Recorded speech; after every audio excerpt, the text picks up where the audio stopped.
Hello, welcome back to Weekly Recess. Mitchell Lea, Tommy Grant, Brandon Tew. Wildcard round is over. It was a fun weekend of football.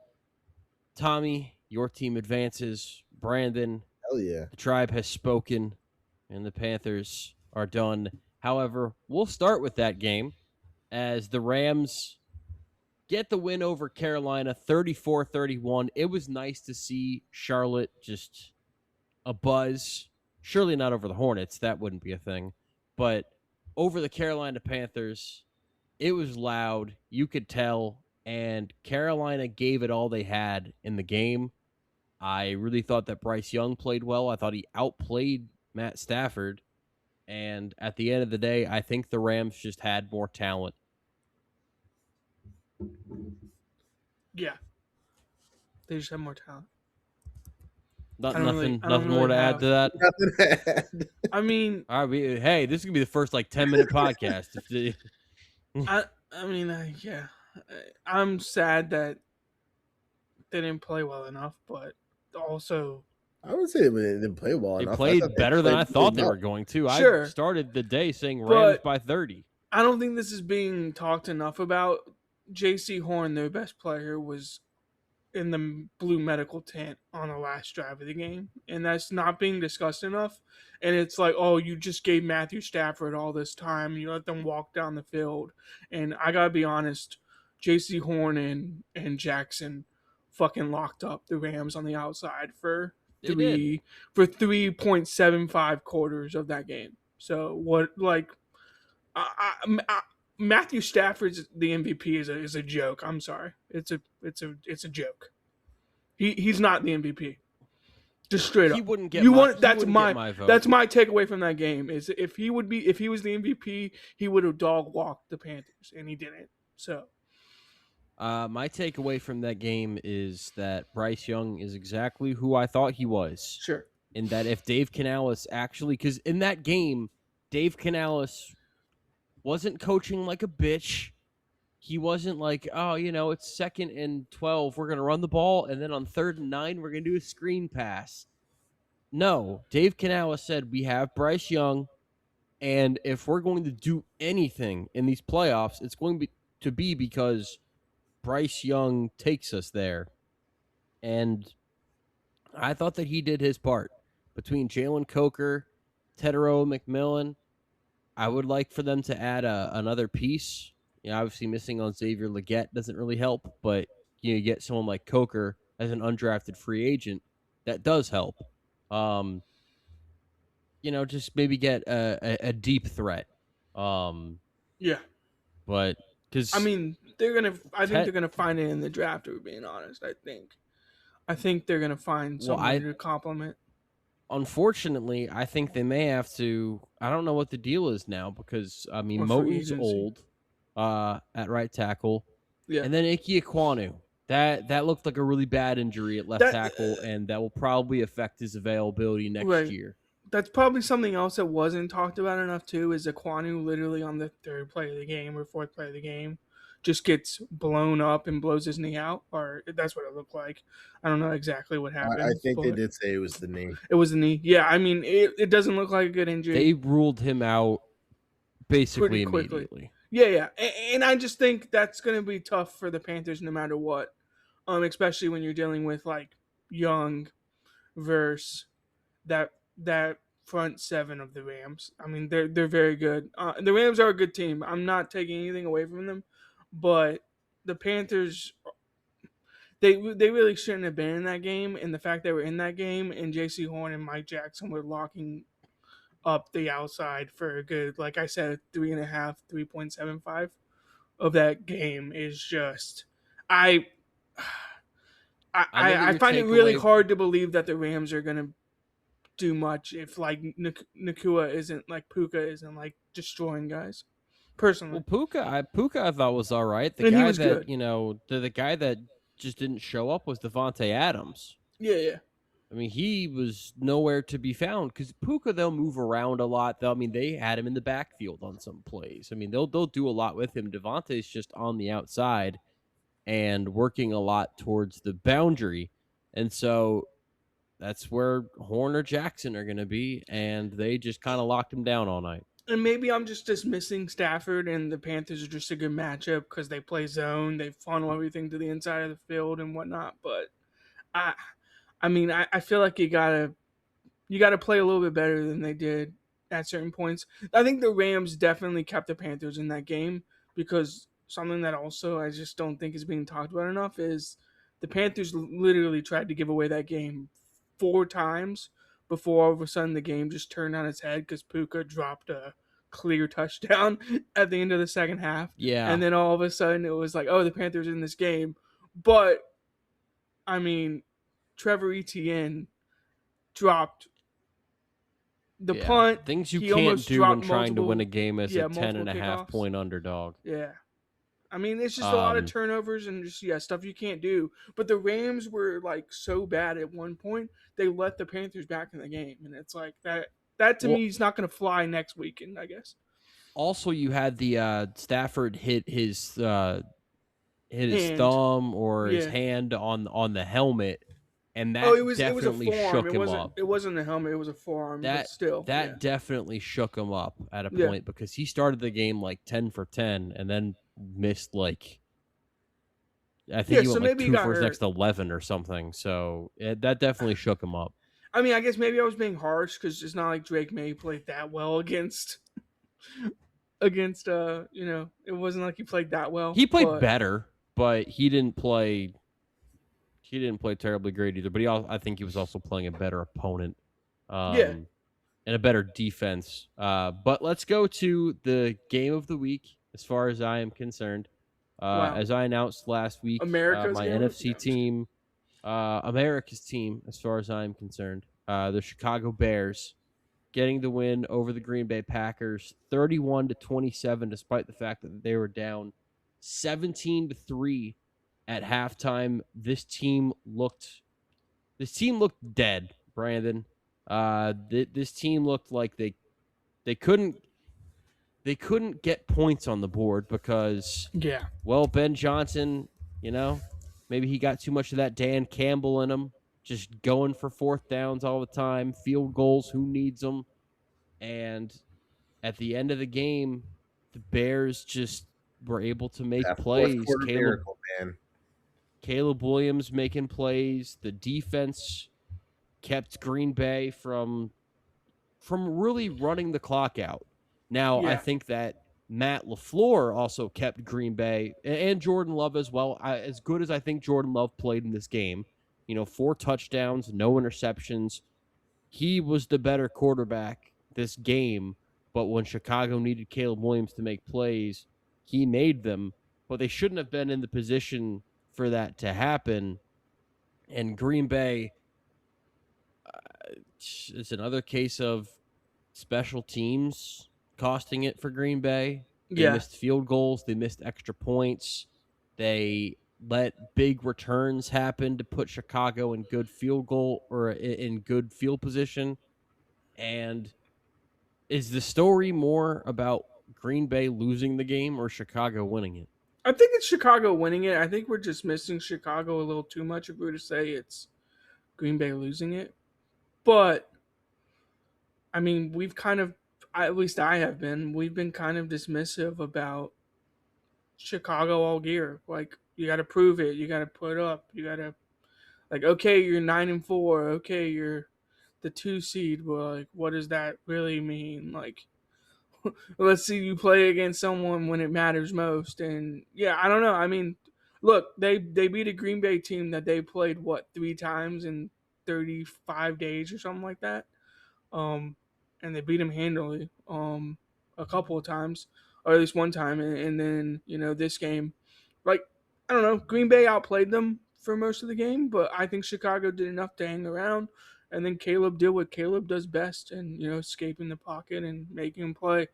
I'll go ahead and correct something that I said last podcast, Mitchell. I mean, you were talking about it. Jonah Jackson is the offensive lineman I was talking about, number 73. But the real man I was talking about is number 58, Darnell Wright. they literally run the ball behind Wright and Jonah Jackson on that right side of the line whenever they need like a big run or a big play in the run game. They literally put the ball behind those two guys and they're like, all right, go move, dudes. Like that's what Chicago does. And so it was kind of weird not to see them do that some of the games. Yeah. They've transformed that offensive line. Because remember last year, it was all about Caleb Williams. There's no protection. Well, you go out. Darnell Wright makes a big leap from year 2 to year 3. I mean, he was an all-pro player this year. And there's such great run blockers, Wright and Joe Jackson. Tooney. I mean, he's just been a winner everywhere that he's been.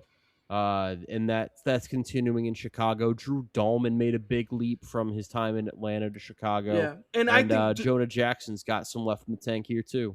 I do think the Rams might have the best tight end room, but I think Bears might be number 3 or number 2 in the league. Like they can line up in 13 personnel and bully people. Like it's disgusting. Colston Loveland is coming on and just when it comes to run blocking, they use Loveland, they use Komet, and they also use Durham Smythe as well. Yeah. In that 13 personnel. But Colston Loveland, I mean, 8 catches, 137 yards. He's really coming on as between him and Luther Burden are going to be a problem in Chicago for a long time to come. It's like, Tommy, what you know about Colston Loveland? Like, what you know about Colston? Yeah. Nothing. It's he plays really well. You're going to learn. I think that the story of this game, as much as I want to say, man, Chicago just keeps pulling it out, finding ways to win, and they never quit. Green Bay. I really think a lot's got to be said about them and the collapse this season. Because I remember it was not long ago, Brandon. In fact, it was... It's like a month and a half ago. Less than a month ago. Less than a month ago. Less than a month ago. Brandon and I just came home from a friend's baby shower, or not come home, but we went out afterwards to go have some wings and watch the 4:00 games. Yeah. And the 4:00 game that I was the most invested in was Broncos-Packers.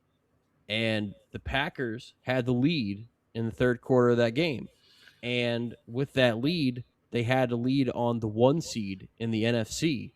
And then Brandon goes to the bathroom, and he comes back, and I'm like, hey, so I think Micah Parsons just tore his ACL. Yeah, I also wasn't in the bathroom that long. I was in the bathroom for like maybe 8 minutes. Exactly, yeah. And Christian Watson got hurt like the next second. And then they lost the game. And then they didn't win another game the rest of the season. Yeah. They lost that game to the Broncos. Then they lost to the Bears. Jordan Love gets hurt in that game. Malik Willis is playing well, but they lose. Malik Willis playing well against the Ravens, but Derrick Henry runs all over them. They don't play their starters, lose to the Vikings 14 or 16-3. Not that game really would have had much value one way or another. They were locked into the 7th seed. Just having momentum. So what I'm hearing is that Brandon going to the bathroom is what caused the Green Bay. Yeah, apparently. I don't know what you did in that bathroom, but it ruined the Green Bay Packers season. Tavern. Yeah, the bathroom of Hickory Tavern. Bless me for going to the bathroom and flushing their season down the toilet. Did you do some sort of black magic ritual in the bathroom? I literally just went to the bathroom. I did not do anything. You did something in there that ruined it all for him. But Josh Jacobs in this game, he had 19 carries for 55 yards. And I understand the approach of, hey, we don't want to get too conservative, but a good running attack. You remember when the Bears played the Eagles this year? The Bears just kept the foot on the throat because they were able to just dominate in the trenches. Darnell Wright just moves people. Darnell Wright, Joe Tooney, Drew Dahlman. I mean, Green Bay has a decent offensive line, but they had a lot of people that were injured. Zach Tom was someone they thought might play. He was inactive for this game. They made a signing in Aaron Banks this year that didn't really work out that well. I think Anthony Belton got hurt. I think Eldon Jenkins got hurt, if I'm remembering that correctly. People are making their LaFleur jokes. I mean, do you buy that? Like, should he be done? Like, I don't think that he should be gone, but I think he should be on the hot seat because I don't know how many times the same thing can happen over and over again. It's kind of like, Tomlin and Harbaugh.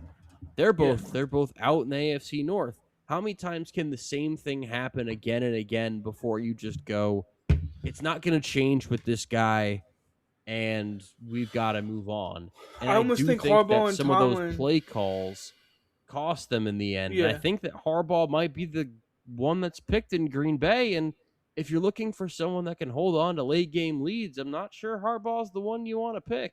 Yeah, I don't know. Maybe the message just gets stale. Like, that's what I'm thinking with, like, these three guys is, like, it's not like you're a bad coach. The message just gets stale. It's time to move on from a certain franchises. And, I mean, the Tomlin one's kind of crazy to me because it was 19 years. The Rooneys love him. And they were like, time to move on. Well, apparently he stepped down. I don't know stepped down. what, but He might go do I don't- TV for like 2 years and then come back. but also you could step down due to pressure to step down. Yeah. Like it could be a number of different things. Yeah, I don't think those two firings were linked to like the field goal miss as much as the memes like to say. Like, oh, if it goes through the uprights, Tomlin's gone. If it I do have some worries with Chicago, though, because they weren't really able to get much pressure on Jordan Love at all. And they had Kyler Gordon out there. He's usually a pretty good nickelback, but he's just so injured that they were just throwing it at him the entire game. Didn't help when the guy that's the liability is wearing gold shoes. So to target the guy with the gold shoes. Oh, It's you much think that easier makes to it spot easier? out. Yeah. Exactly, yeah. It's like, oh, where's the gold shoe guy? All right, well, there he is. Romeo Dobbs, Jaden Reed, you're getting the ball because you're lined up on. You finally got a Matthew Golden sighting. I don't want to be mean to like Matthew Golden and Jaden Reed, but like, I feel like we got to step up a little bit more than we did that game. Just a little bit more. Just Golden. Someone's got to make no a problem play. with Someone's got to Golden. make a play.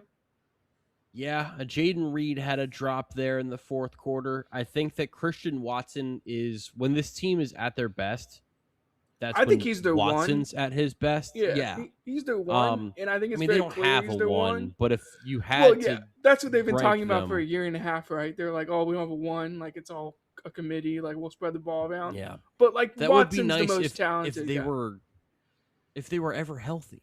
Yeah, that's like the this problem. is the first time, and even then they were still missing Dontavian Wicks and Tucker Kraft. Yeah, I was Tucker gonna say Kraft's their tight number ends one. their tight ends are even better. All right, Tommy, let's get to it.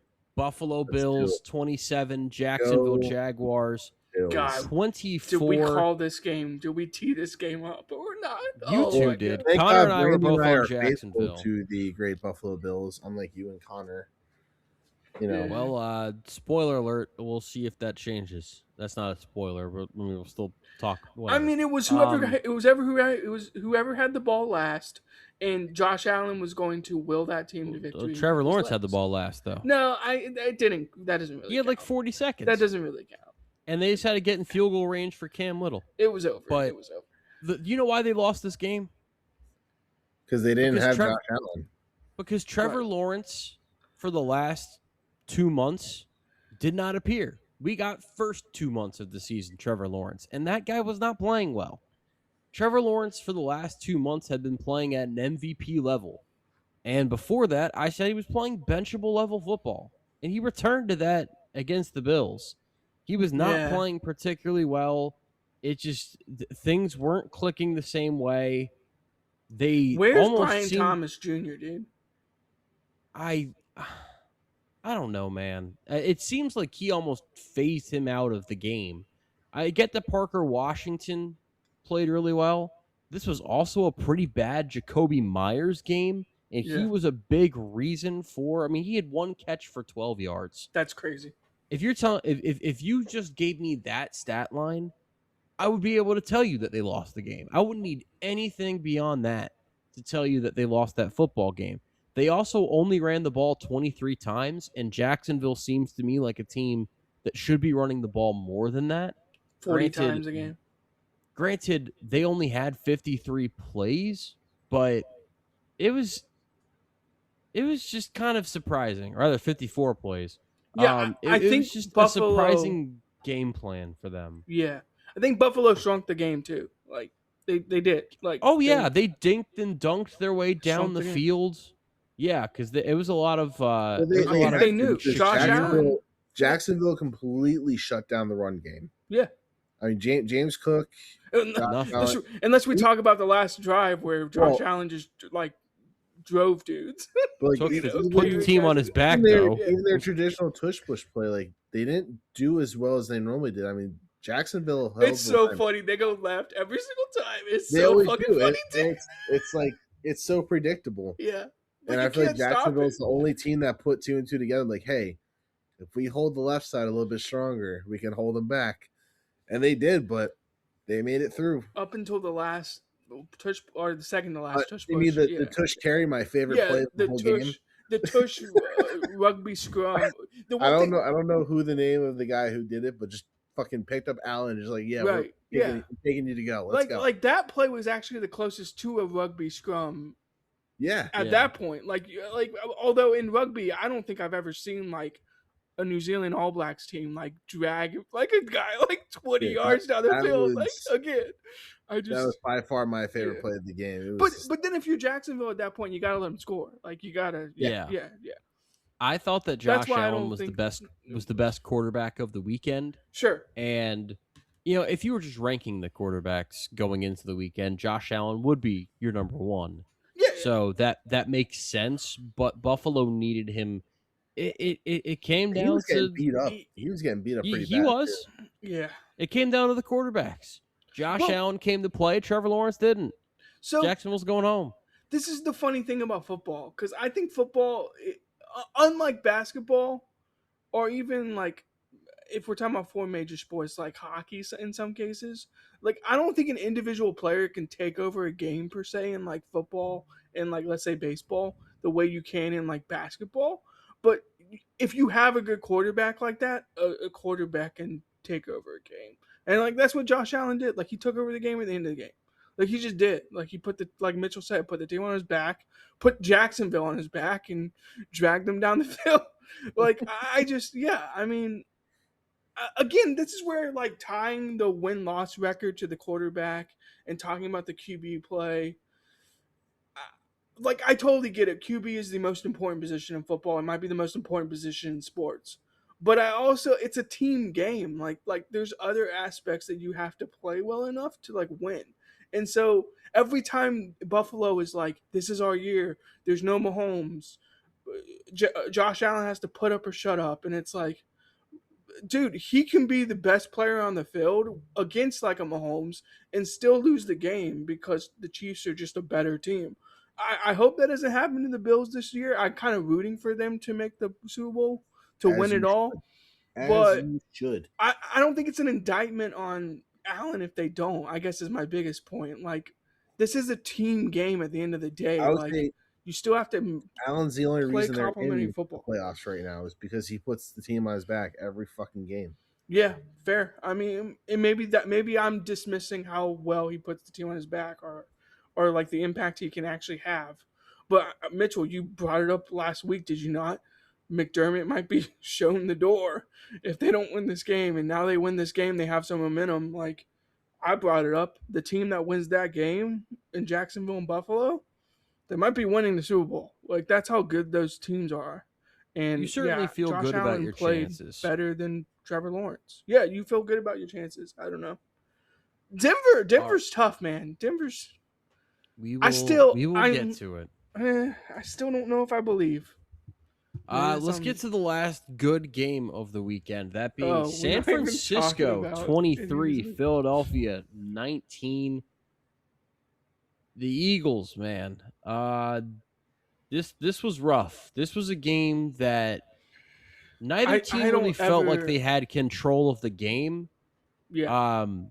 George Kittle went out early with a torn Achilles. Such a terrible injury.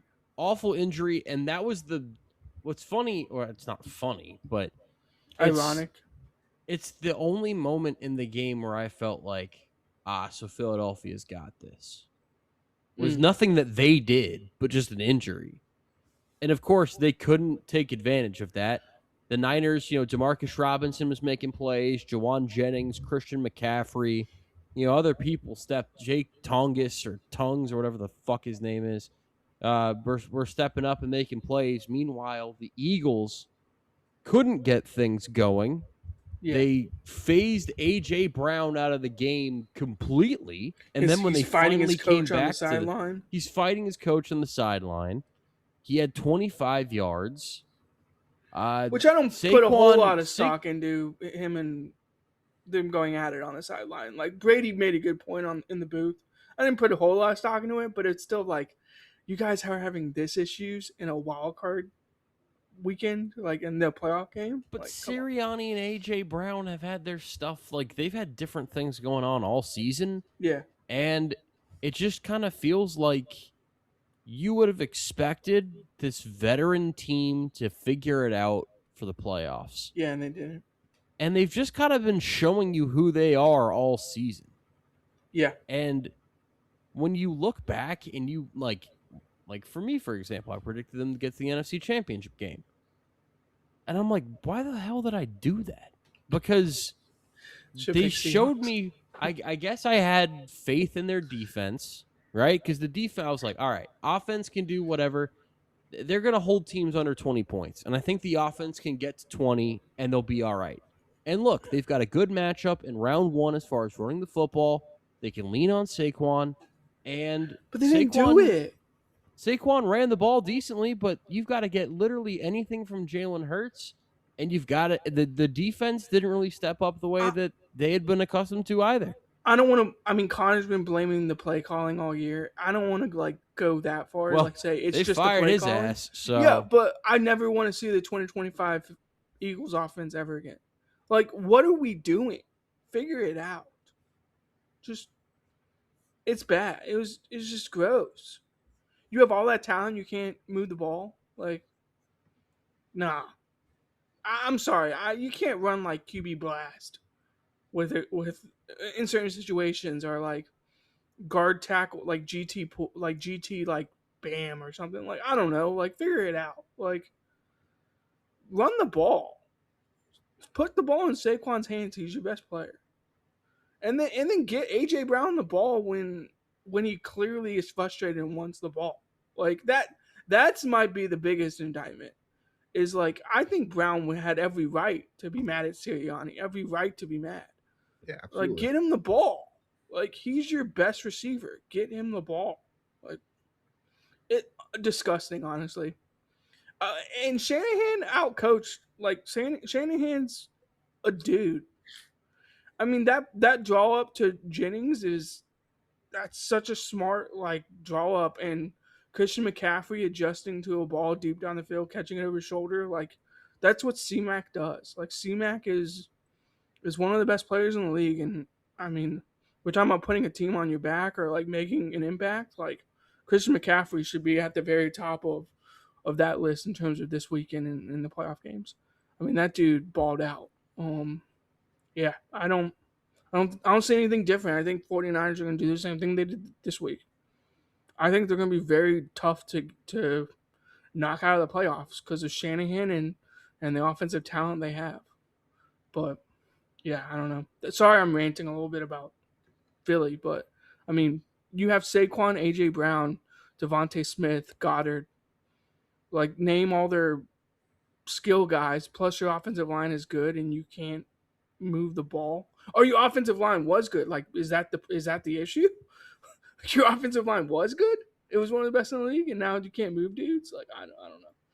Jalen Hurts also regressed a lot this year. I thought that this was the worst since that initial season. 2021. Well, some people write about him. This was the worst that he had looked, and by I think a comfortable margin. This was the worst that he's been playing. I mean, I'm not going like Cam Newton, like he's a game manager BS, but he definitely isn't a top 10 quarterback based off the play we saw. Yeah, I think you got to take him off that. Take him off that based on what he put on film in 2025. It just is what it is. Last two games, I honestly don't have a lot to say. Patriots 16, Chargers 3. Justin Herbert, yeah, the offensive line was bad, but he was terrible. Yeah, he played really. He played the offensive line held up better. I mean, I don't always trust the PFF did. rankings, but you don't have to look at the PFF rankings to know the offensive line is bad. You can just watch the game and be like, yeah, this guy just. Maybe it's because he was so used to having an offensive line that couldn't do anything for him that he just shut off. Hey, the Chargers defense played pretty well. Yeah, they did. I thought Drake May was fine. Ramondre Stevenson was probably the best player on the offense for them in that game. I feel like when Drake needed to make a play, i.e. running with his legs or throwing a ball into a window he needed to throw into, like he showed why he's in the MVP. Yeah, he showed why he's in the MVP conversation. Like that dude, he played well enough to win the game. And maybe that's all you ask for if you're a 2 seed. They also couldn't really run the ball. The Chargers, Amarian Hampton was like he played, he wasn't 100%, and it was clear that he didn't have it. One carry for like -2 yards, and they didn't use him the rest of the game, I think. Yeah, and it wasn't a good Kamani Vidal game. Ladd got open. Herbert couldn't find him. It was just Keenan Allen had a couple of drops. I was like, yeah. Adafe Owe had 3 sacks, so they wasted a good Adafe Owe game. Milton Williams might just be a playoff killer. He got 2 sacks for the Patriots. Good call on Milton Williams getting his money and going somewhere, being an impact defensive tackle. I've always been a big fan of him as a pass rushing DT, but this was just as simple as it didn't matter who was on the other side of the field, and not to take anything away from the Patriots, but Herbert and the Chargers, particularly, just you got to start talking about Herbert and these playoff chokes, man. Yeah. As much as I love the guy, it is what it is. He was awful. He was the reason why they didn't win that football game. It was there. Yeah. It was there for him. The defense did their job. In Jesse Minter's last game, because he will get a head coaching job, in his last game as defensive coordinator, they stood on their head. Drake May made some plays, but if you're holding who I think is the MVP, and I know that we're together on this, Brandon, but there's also a lot of people that think it's Matthew Stafford, to the point where I actually think Stafford's going to win the award. If you hold the MVP to 16 points, you should win the football game. Mm-hmm. And they couldn't even get out of single digits. I'm interested to see what they do next season. Sometimes it's that simple. Well, they fired Greg Roman.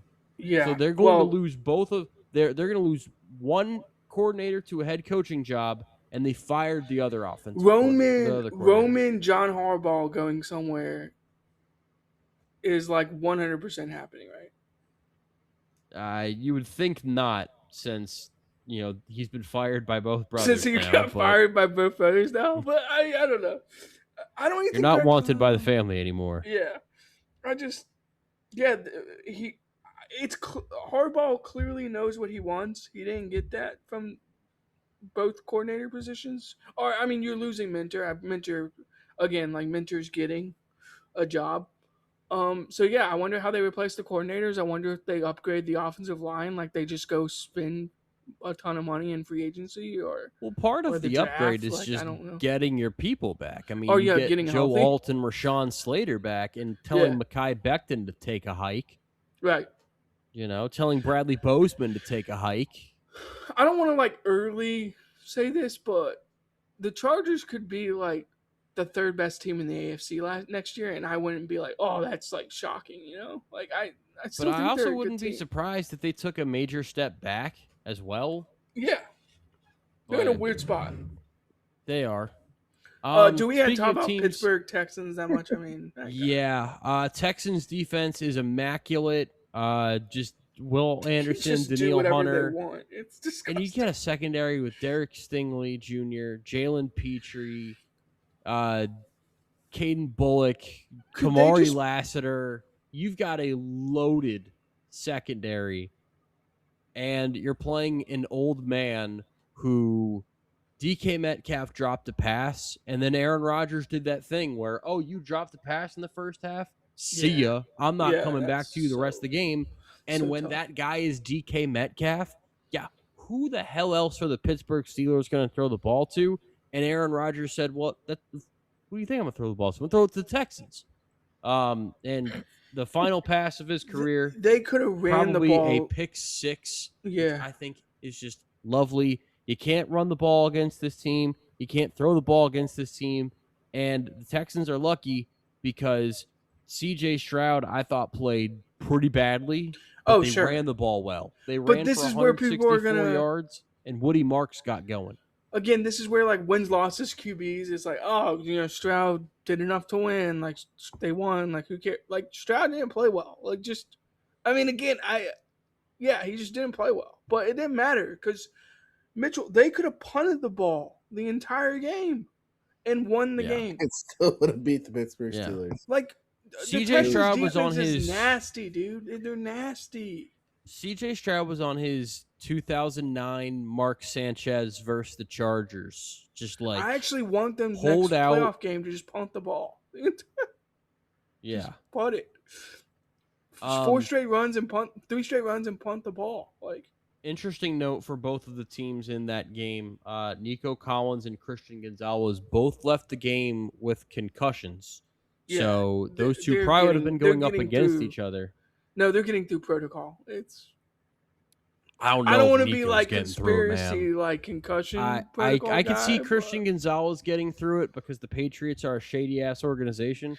But also Nico Collins' concussion looked. Yeah, it did look bad. It looked rough. So all right, let's get to predicting these games. Saturday, 4:30. Mile High. It's the Buffalo Bills. It's the Denver Broncos. This is a pick'em. And I love that we're getting so many of these. I've seen Buffalo -1.5. I've seen Denver -1.5. I think we should start betting on the spread next year. Should pick based off the spread. I mean, I've been saying my spread picks for each game. No, I know. I'm just saying for tracking purposes, maybe we should use the spread next year. I'm gonna take the Broncos to win this game. As you guys know, I'm a believer. But I also think that this is the kind of also the kind of playoffs where I think that defense is going to carry the day, and I trust Denver's defense. Granted, having Pat Surtain out there for the Bills is a little bit of a waste. Or I'm a believer. Oh, you're I'm a believer. Okay. Yeah, I think that Denver's going to find a way to get it done. Tommy, I think we already know what the pick is going to be. We already know. Well, I'm trying to go along with Mitchell here, and like, while I agree with the defense, Surtain's gonna play well. No, blah, blah, blah. The Jaguars had like the best run defense in the league, and yet the Bills still found a way around it. Yeah. So I don't think that's gonna be that big of an issue for the Bills going into this game. And clearly they prove that they're able to win playoff games at away. Mile High is a little different, but it is a little different. Altitude. The kicking game. I think that Bills kicking game could. I think it's gonna be like Jaguars, where it's gonna come down to a field goal difference. Yeah. It's gonna be a close. I think it's gonna be a very low scoring game on this one. I can see low scoring. I think Bills win by 10. This isn't like me calling out the Broncos and being like, oh, they're frauds or something. This is, as much as I went on that rant about the QBs not everything, like it's a team sport, this is Josh Allen's time, dude. Just is. Just straight up Josh Allen's time. 8 p.m. San Francisco 49ers at Seattle Seahawks. This was the game for the 1 seed a few weeks back. Seattle 7.5-point favorites in this game. That makes no sense. That seems like a big spread. Hammer. Hammer. I'm going to take the 49ers to cover that number. However, I do think that is a backdoor cover, and I think the Seahawks do win. I think the Niners are just a little bit too depleted now with Kittle being out as well. I'm going to take the Seahawks. I do think it's a low-scoring game, though. I think home field advantage. Okay, Seahawks, yeah. I think home field advantage matters. I see like a 1 point, 2 point victory. Um, I think Shanahan keeps it close. CMC has a good day. Jawan Jennings has a good day. Part of me doesn't want to pick the Seahawks because of Darnold, but that would be unwise. I'm going Seahawks with that defense personally. I think the defense ends up playing well enough to win the game. Yeah, Seahawks. I'm gonna regret that when they're down 10 in the fourth quarter, and I'm like, damn it, should have picked the 49ers. I knew it. I'm already Tommy? calling it. I'm calling it. Yeah, he I said went Seahawks. Sorry, Oh, yeah, okay. he said Seahawks. Sunday, 3:00, Houston Texans at the New England Patriots. Patriots 3-point favorites in this game. That's an interesting line. And if I had to say where I stand right now, I think the Houston Texans are going to the Super Bowl. That's crazy. I think that defense is going to take them the distance, and if CJ Stroud can just not turn the ball over, then they'll be able to get to where they need to go. I'll take Houston on the road to win this game. It's not even like I know I would just come across like a Patriots hater constantly picking against them, but I did think that Jacksonville and Houston were going to play each other this weekend, and I thought winner of that game in the Super Bowl. So I'm really big on Houston, and I think their defense is going to continue to flex their muscle. This one's a coin toss for me. I can go either way, but I think this might be a Patriots win. I don't know. Yeah, I don't think I'm going to move off of my position that I've had. I think Patriots make the AFC Championship game. I don't really know why I believe that, because the Texans are such a good. I mean, that defense, like I was saying earlier, is so nasty. But I think Drake and Ramondre and Trevion is enough running threat for them to like put up enough points to win the game. Christian Gonzalez has to play though. Like if he doesn't play, that's not good. All right, final game, 6:30 p.m. Rams at Bears. 18 degrees is the projected forecast no for this way game. It's probably this going to be game colder than that on the field. Scores more than 30 points. Well, it's got That the highest low. over-under of the week at 48.5. Lowest is 48 Texans and a Patriots half at in 48 and a that half. weather. And I think that the Rams are going to win this game, and they're going to win. I think they're going to win comfortably. I think the ride, and I'm going to go 31 to 20, and I think that 20 kind of comes late. Yeah, I think the Rams are a much more well-oiled machine this week against Chicago. I don't disagree with you on that one, but I am going to go Bears because they are now the ones that I'm rooting for. Outside Well, of yeah, Bills. they're the ones I'm rooting for too. But I'm putting my faith in the Bears. I think the collision course to. of Rams Seahawks was always inevitable, and I think that's what we're getting. I don't think this is like both quarterbacks play well, or I think this is gonna be an ugly fucking game. Like, again, I would be shocked if there's more. If it's gonna be as cold as you're saying, yeah, that's definitely gonna be a major factor. Yeah. Injuries and just. I don't think there's more than 37 points scored in this game.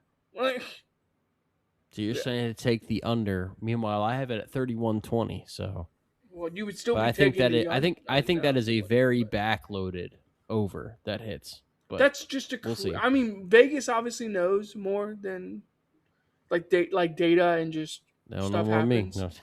But someone like Lee Corso says all the time, someone knows something that we don't know. But I mean, that to me just screams this is like a 37-point game. Slam the under, like just slam it. All right, so Tommy has a Bills Patriots AFC Championship game, as does Brandon. I have a Broncos Texans AFC Championship game. Tommy has Seahawks Bears in the NFC. Brandon has Seahawks Rams, as do I, even though I am definitely rooting for the Chicago Bears, and we will see what happens, and we'll talk to you about it next week as we preview the AFC and NFC championship games, recap what happened in the divisional round. Talk to you then. Goodbye.